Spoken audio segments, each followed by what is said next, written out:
Israel Adesanya. 28-0! The McGregor announcing about a guy who is... Hey, what's up the homies? Lay here for UFC Gambling Addicts, back again for another UFC full card breakdown and predictions video. This one's going to be UFC 258, Burns taking on Kamaru Usman. Really good main event, and a bunch of decent matchups underneath that main event too. Before we get into breaking them down, as always, use your techniques on the like button, head kick, submission, whatever you want to do, get it out your system. We do have to take a moment of silence for the legend, Frankie Edgar. Nasty, just nasty. Corey Sandhagen, why you got to do that, bro? Why have you got to do that? So yeah, we're going to take a moment of silence. It was bad. It was bad, guys. So let's take that moment of silence right now before we get into the matchups.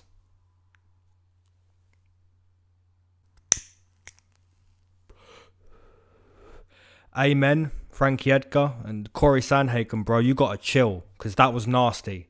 Alright, homies, let's jump into it. First fight on this card, we've got Diego Lima taking on Belal Muhammad. And we're going to start with the Brazilian, Diego Lima. So Diego comes into this fight 4 wins, 5 losses inside the UFC. It's been roughly a year and a half or so since we've seen this guy. He's coming off a split decision win against Luke Jamal. Really close fight, that one. Diego has gotten better over his last 2 or 3 fights. It all started with that big knockout against Chandler. He is on a 3-fight winning streak, and it is clear to see this man has sharpened his skill set. Seems to be putting it together a little better these days. The opponent, Belal Muhammad, comes into this matchup 8 wins, 3 losses inside the UFC. Primarily a workhorse inside the octagon, Belal Muhammad has always put his skill together in a beautiful way. The conditioning this man has really is next level. The movement on the outside is always great if he decides to fight like that. If he decides to use a lot of pressure, he's also proven to be successful with that type of game plan too. Belal Muhammad, in my opinion, is a problem for anyone. Really a dark horse of the weight class. I think Belal will probably be a problem for Diego Lima. The only way I see Lima winning this fight is putting Belal to sleep, to be honest. Or even getting a couple knockdowns here and there. For the most part though, I think Belal will implement his wrestling, show the judges he has way more to offer when it comes to output too. So for those reasons, I'm going to take Belal via decision. My numbers would be, I'd put Belal at least minus 200, Lima plus 170. And the actual numbers, we've got Belal Muhammad minus 400. Wow, a lot of money going into Belal Muhammad. Diego Lima over plus 300. It's maybe a little bit harsh, maybe a little. Because Diego Lima, like I said, he is putting it together a bit better, recently than he was, say, 3, 4, 5 years ago. But Belal Muhammad is a guy we respect. Really good conditioning, great heart. A good guy, man. So, yeah, minus 400, a little bit deep. But that is going to be the pick to start the card. Moving into the next one, we've got 2 veterans of the game coming up against each other here. Bobby Green taking on Jim Miller. We just had Michael Johnson fight Clay Guida. We're sticking with the same vibe here. Veteran versus veteran.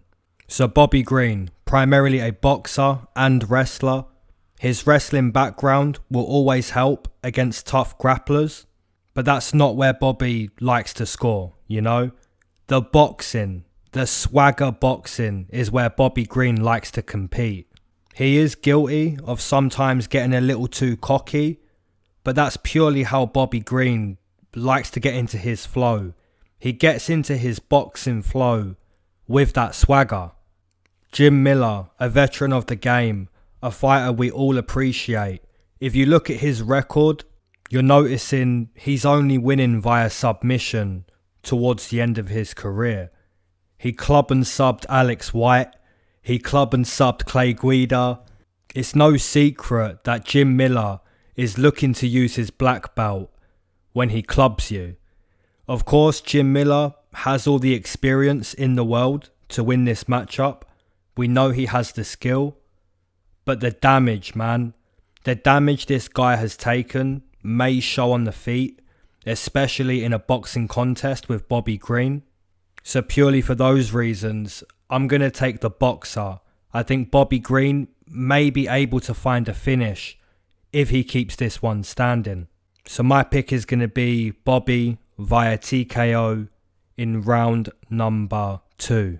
My numbers would be Bobby minus 200, Jim Miller plus 190. Quick shout out to my boy Jay for his famous club and sub line. It's just funny, man. You know, you club a guy, you're basically beating him there, and then you sub him. It's like beating a fighter 2 times in one. Obviously, it's not funny for the guy who gets clubbed and subbed, right? It's not funny for that guy, but from a fan's perspective, it's like the guy won twice, you know? Jim Miller really should have got 2 wins over Alex White for that performance.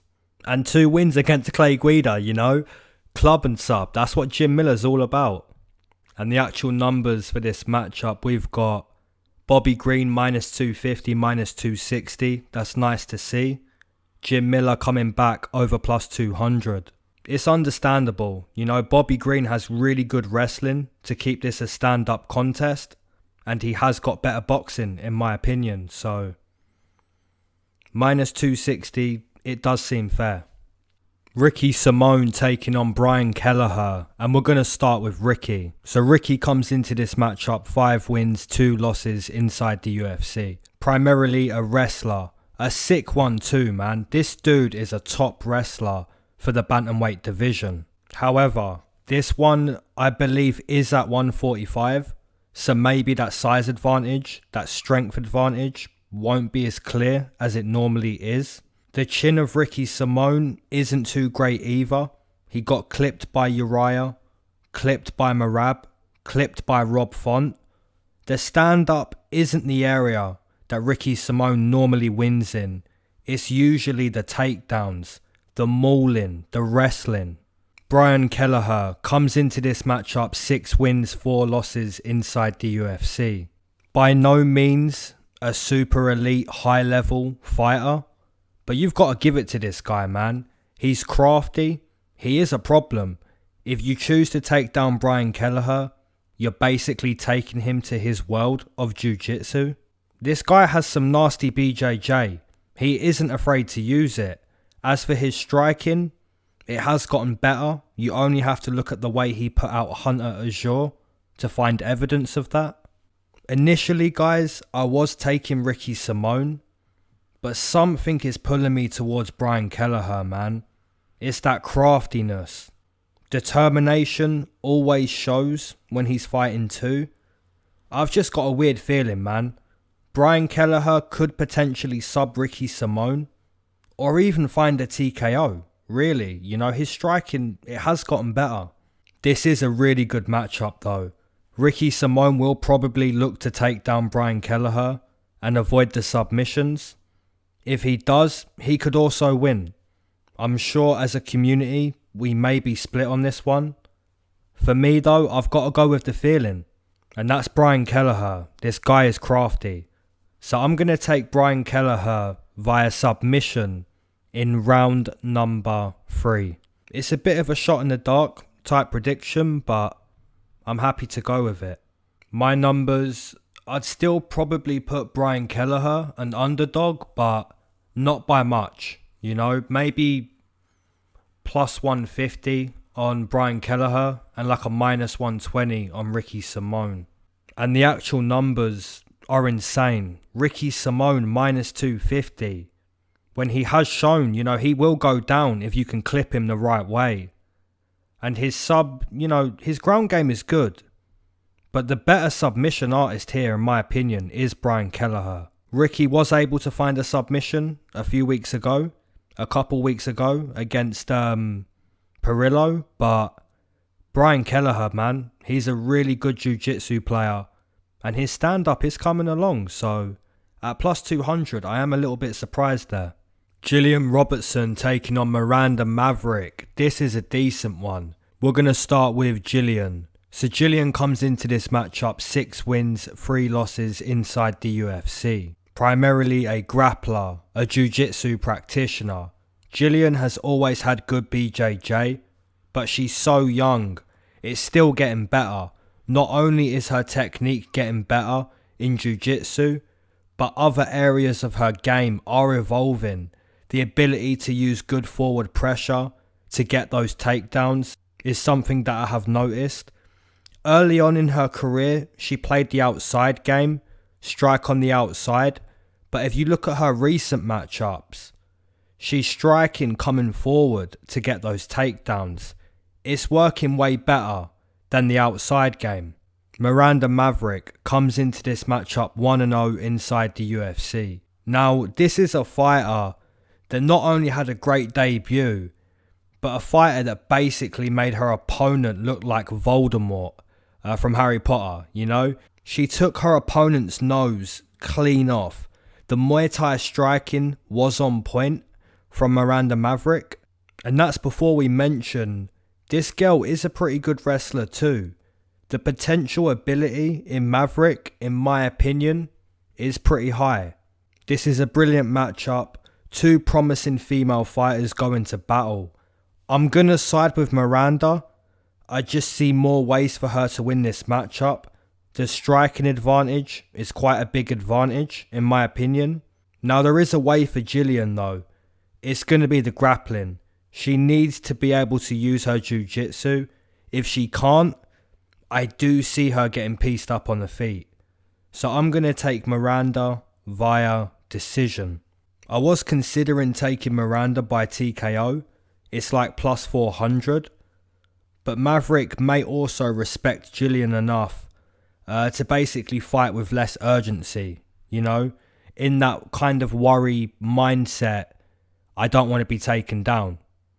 That's going to be a big part of Miranda winning. So that's why I favour a decision.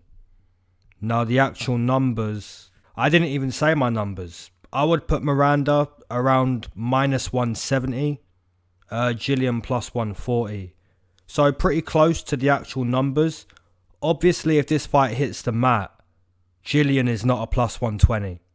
You know, you may as well put her minus if she can use her BJJ. But Maverick, in my opinion, she's a promising fighter. And if she can keep this one striking, I like her chances. Rodolfo Vieira taking on Anthony Hernandez. Now, I'm quite confident in this prediction. So if anyone's going against me in this one, be sure to let me know in the comments and let me know why. Vieira comes into this matchup 2-0 inside the UFC. Primarily a jiu-jitsu wizard. There's levels to the jiu-jitsu game. And Vieira is top of the barrel, you know. Super high level when it comes to folding you up. He was stunned by Safarov, which kind of shows us that despite most likely improving his striking every day, he should still stick to his BJJ, take the opponent down and fold him up. Now, the opponent, Anthony Hernandez, comes into this matchup 1 win, 2 losses inside the UFC. Primarily a grappler, maybe. He's only had success with taking down Jung Yong Park. Against Perez and Holland, he was basically beaten up. Seriously weak to the body, that seems to be his weakness. How does Anthony Hernandez win this matchup?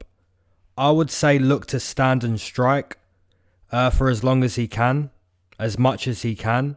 If he goes to the mat with Vieira, it's literally just a matter of time until Vieira finds the perfect folding moment, you know. I'm not even sure if I would give the striking advantage to Anthony Hernandez either. Stylistically, it just looks like a really good matchup for the Brazilian. So I'm going to take Vieira via submission in round number 2. No, let's go round number 1. My numbers, I'd put the Brazilian minus 350, Anthony Hernandez plus 300. And the actual numbers, we've got Vieira minus 400, Anthony Hernandez plus 300, plus 310. Now, if anyone's taking Anthony Hernandez, I would love to know what you see. I would love to know how he gets it done.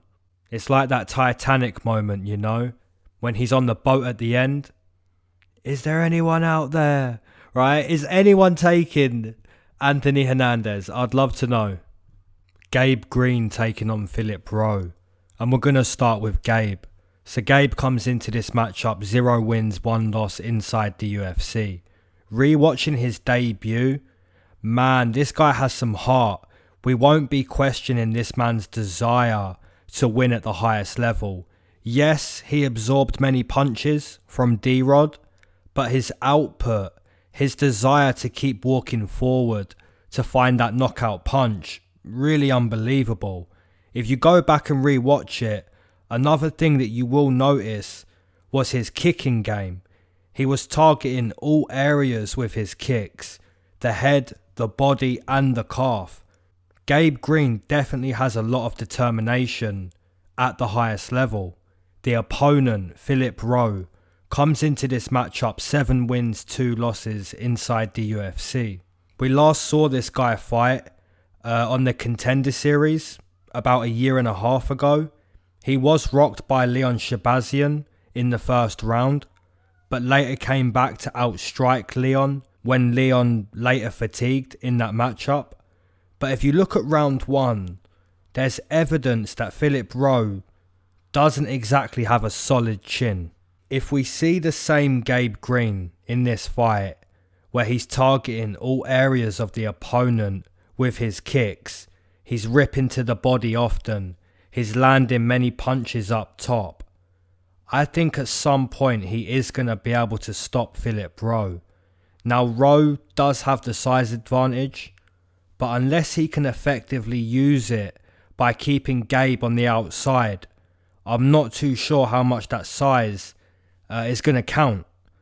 Gabe Green, in my opinion, just showed too much heart in that debut, and that's why I'm going to pick him here. So I'll take Gabe Green via TKO in round number 2. My numbers, I'd put Gabe minus 150, Rowe plus 120. And I'm interested to see the actual numbers. We've got Gabe minus 130, Philip Rowe plus 110. I agree with those numbers. This is quite a difficult prediction to make, but I think the heart of Gabe Green in that debut, you know, really something special. He really believed he was going to find a stoppage in that last round. And that's just the heart this man has. So if he shows up with the same heart, the same vibe, the same energy, I think this could be a nice one.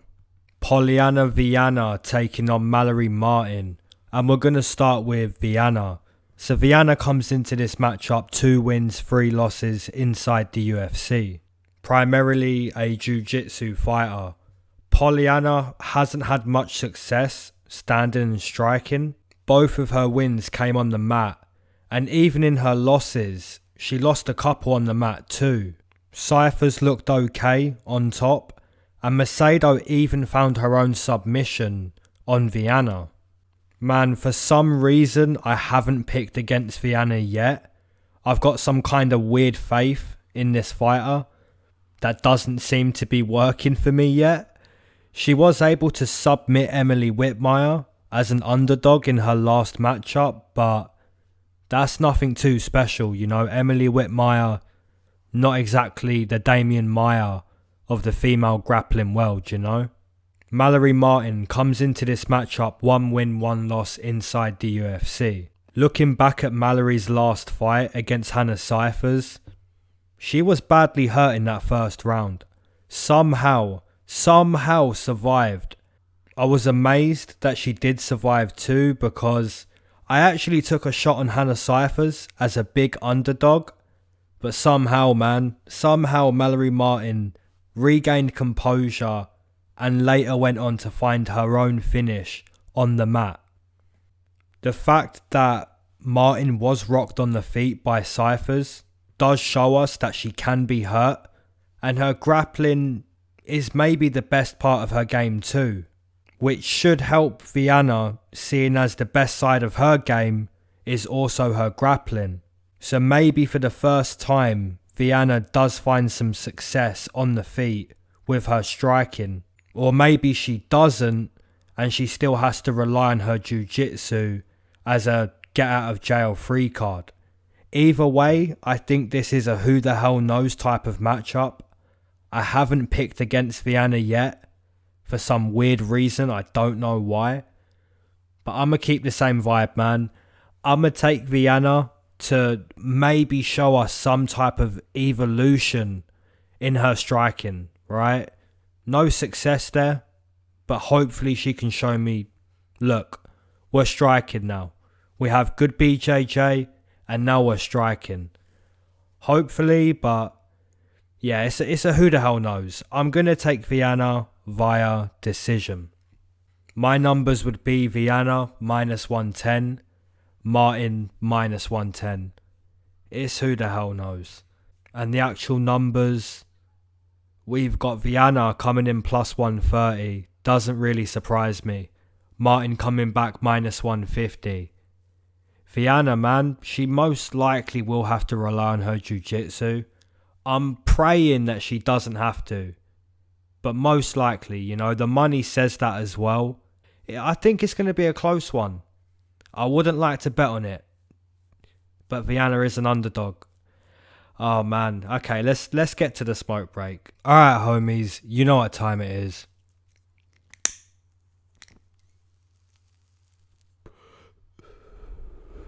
If you waited to smoke with me, amen. If you've been smoking this whole time, double amen. If you're not a smoker but you enjoy the smoke breaks, triple amen, gang. Let's go.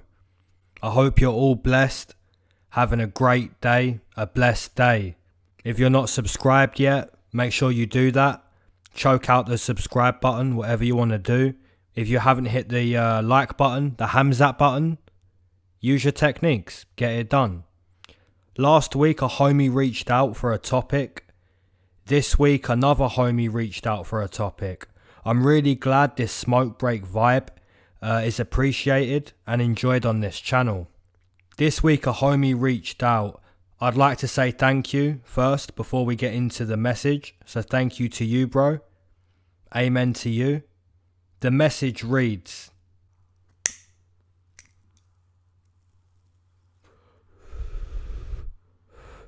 you're full of motivation already for people who are trying to achieve their goals, but something I, and I'd assume a lot of other people, struggle with is procrastinating, taking that dive to actually apply yourself at something new, or finally taking the step towards what you want to do. Now this is a good message, right? Procrastinating. It's a real topic. And I completely agree with you too. More than one person, or at least one person other than yourself, listening to this message that I'm going to give, they're probably procrastinators too, right? So you are helping other people with this topic, and I thank you for that. As always, the advice I would give you is probably not what Google is going to say. It's probably not something you've heard before, but that's because we all think different, right? Our minds are all working in a different way.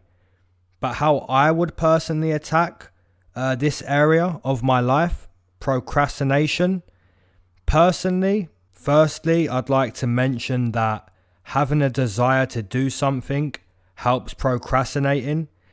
If you don't want to do something, that's probably why you put it off or don't attempt to dive into something new. But let's say there's stuff you do want to do, that you want to start, but you haven't got that push of energy that you mentioned, right?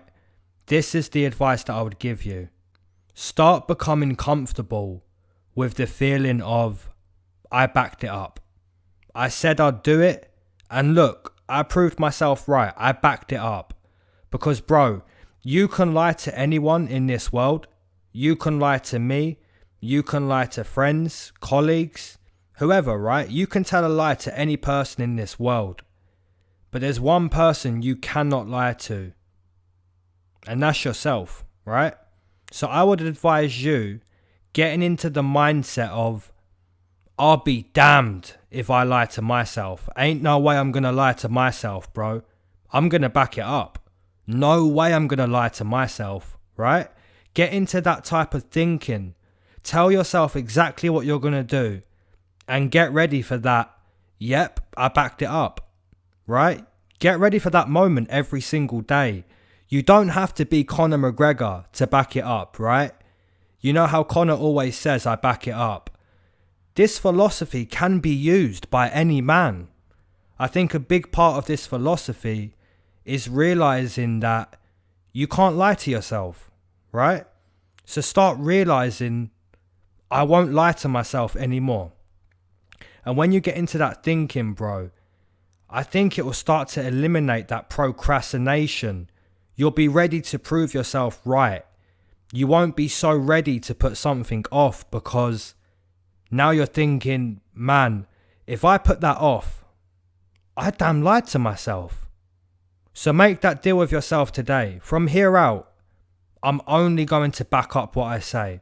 I'm going to become comfortable with the feeling of what I say I'm going to do, I go ahead and do.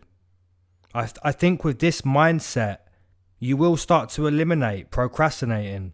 So amen to you, my bro. Thanks for reaching out. Procrastination is a real thing, guys. I think we all suffer with it at some point.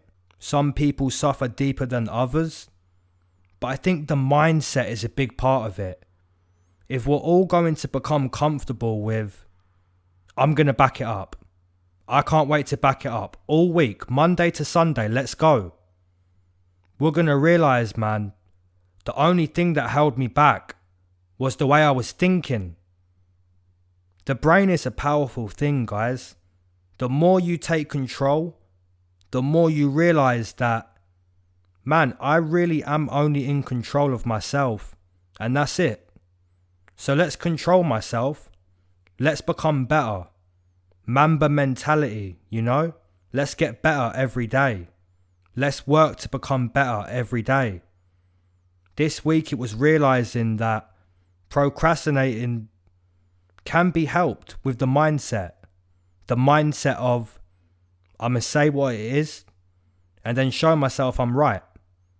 I guarantee you quickly become used to that feeling of, no way am I going to lie. I'm not going to lie to myself.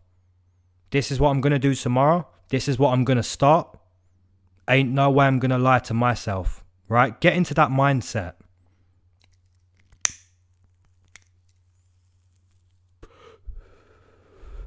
As always, homies, make sure you head kick that like button. My Instagram is on screen too. If you have Instagram, add me up. I hope you've enjoyed the smoke break. I hope that message was able to help you, the homie that reached out. And you know, if there's other people that were feeling the same way, I hope that different type of mindset, if you didn't have that mindset, I hope that's gave you something to think about, you know? No way am I going to lie to myself. I'm going to back it up every day.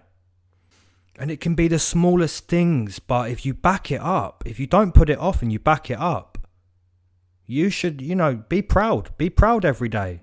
No one else is going to clap you for doing the smallest things that in sometimes are, you know, it's difficult for you. But if you say it, bro, if you say it and you back it up, get ready to clap yourself every day. Celebrate every day. Get into that mindset. Alright, homies, let's get into breaking down the rest of this card. Andre Ewell taking on Chris Gutierrez. And we're going to start with Andre. So Andre comes into this match 4 wins, 2 losses inside the UFC. Primarily a striker. His jab is a key weapon on the feet. We got to see that for the first time in his debut against the former champion, Hernandez. He teed off on Irwin Rivera. Maybe lost a split against Jonathan Martinez, but it was a close one. He suffered losses to Vieira and Nathaniel Wood, both of those losses coming on the mat. But there's positives in those losses. He's able to pick up some experience on the mat. The opponent, Chris Gutierrez, comes into this matchup 3 wins, 1 loss, 1 draw inside the UFC. Had a draw in his last fight where he got dominated on the mat in the first round, but later went on to win the next 2 rounds. Chris Gutierrez is a leg blaster. No secret to what this guy's trying to do. He's been on that Dustin Poirier low kick from day one. He's ultimately trying to cripple you with low kicks. Pretty good at doing it too. Andre Ewell has the boxing advantage, but definitely not the kicking advantage. If Chris can hit Andre with, say, 10 of those low kicks, the fight could be done from there out. Andre's movement being compromised, it's going to be difficult to strike. But if Andre can use good movement and maybe even look to use some grappling to slow down Chris Gutierrez, then I do see a path to victory for Andre Ewell. Both of these fighters are good strikers in different ways, and that makes for a fun fight. But I'm going to take Andre Ewell to mix it up with striking and grappling. But man, this one really could go either way. I'm going to take Andre Ewell via decision. My odds would be very close, because for me, man, this is a real difficult one. I'd put Andre Ewell minus 120, Chris Gutierrez plus 110. Got a feeling the odds are not going to be that. We've got Andre Ewell coming in plus 120, plus 125. Chris Gutierrez minus 150. I mean, if Chris Gutierrez can land those low kicks, if he can, over and over, yeah, he's going to win this fight. But if Andre Ewell can get his boxing going, avoid those low kicks, maybe even, wrestle.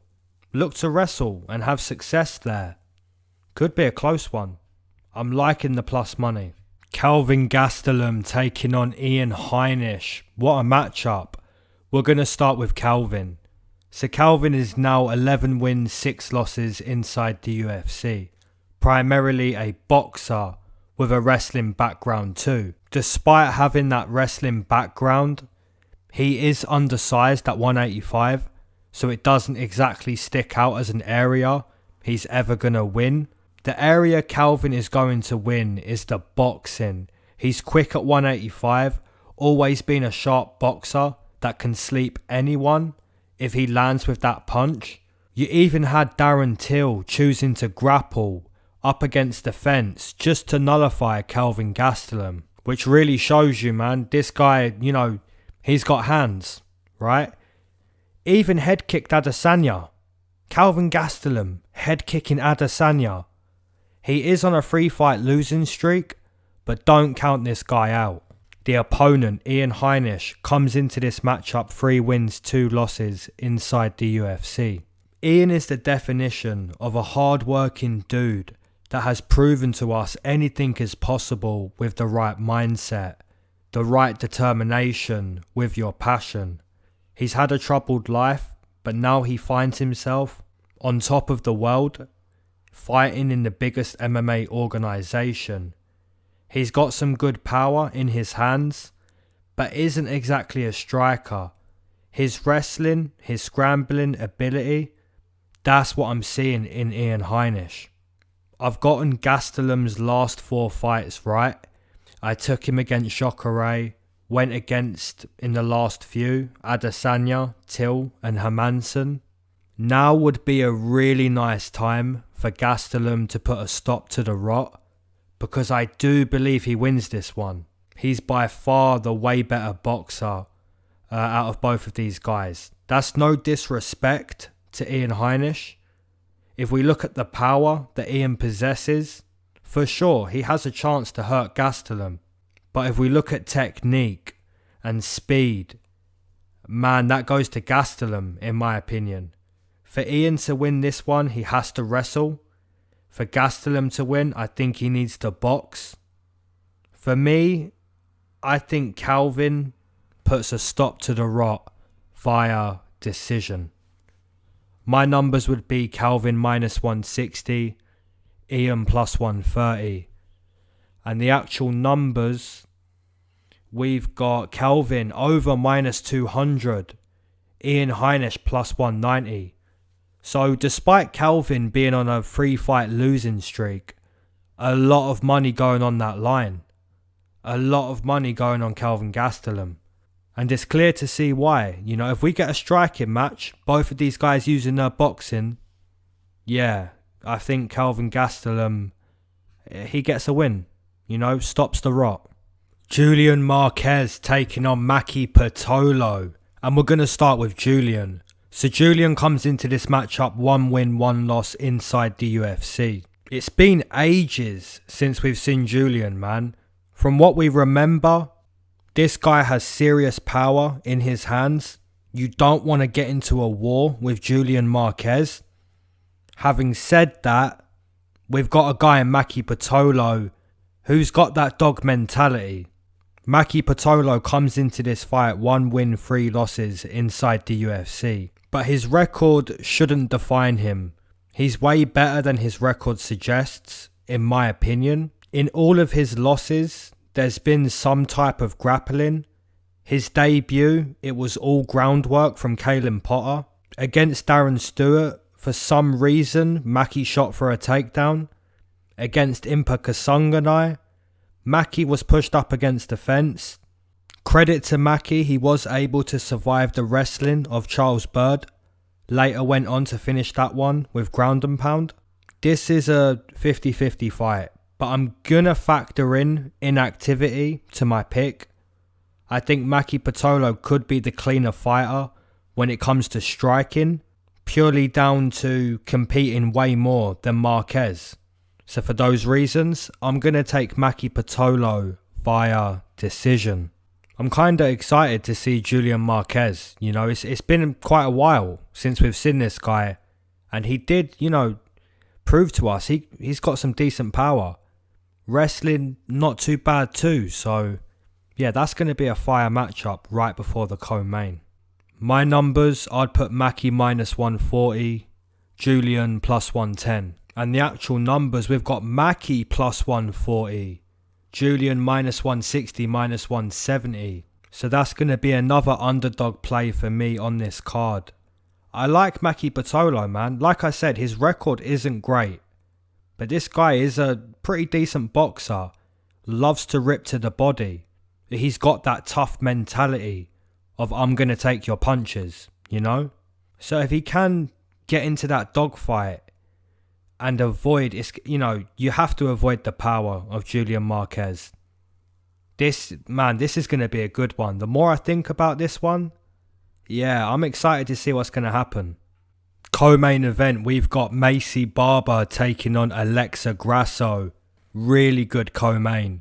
Alright, Maycee Barber comes into this matchup 3 wins, 1 loss inside the UFC. In my opinion, primarily a wrestler with some powerful striking too. Her ground and pound, as you can see, very nasty. It's definitely an area she loves to damage the opponent, even finish the opponent. If you look at the fight against JJ Aldrich and Jillian Robertson, her punching power, evidently nasty. She even had trouble with the striking early against JJ, but ultimately the power of Maycee Barber was the difference. The opponent, Alexa Grasso, comes into this matchup 4 wins, 3 losses inside the UFC. One of the best boxers in the flyweight division, in my opinion. Really sharp, quick boxing from Alexa Grasso. She's fought and lost to brilliant wrestlers in Carla Esparza and Tatiana Suarez. Both of these fighters have nullified Alexa with their wrestling. If Alexa can fight her fight, which is purely let's use our hands, she's one of the best. Maycee should and most likely will look to grapple with Alexa. That's not downplaying Maycee's striking. We've seen her power, but as far as technique goes, Alexa is way better with her boxing. Alexa will have to use good movement in the smaller octagon. She will have to show us good takedown defense, because if she doesn't, she most likely loses in a similar way that she has before. This is a great co-main event. Two extremely promising fighters. For me, I'm going to take Alexa Grasso. I think her boxing is the difference. Maybe that's the story of this co-main. But Macy Barber, man, she's got some potential. So, yeah, another really, really good fight on this card. I'm going to take Alexa via decision. My numbers real close, man. Alexa minus 130, Macy plus 100. And that's basically the numbers we've got, man. We've got Alexa minus 130, Macy Barber plus 110. Can't argue. You can't argue, man. Who's the better striker? In my opinion, Alexa. If we're talking about power, Macy Barber. Now the better grappler, Macy Barber, in my opinion. It's an interesting one, man. It's too close to call. If you had to call it though, who are you taking? Let me know in the comment section below.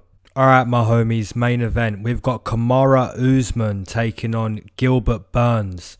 And before we get into this breakdown, on the community poll, right now we have 800 votes and it's 50-50. I've never seen a poll like this. Unbelievable.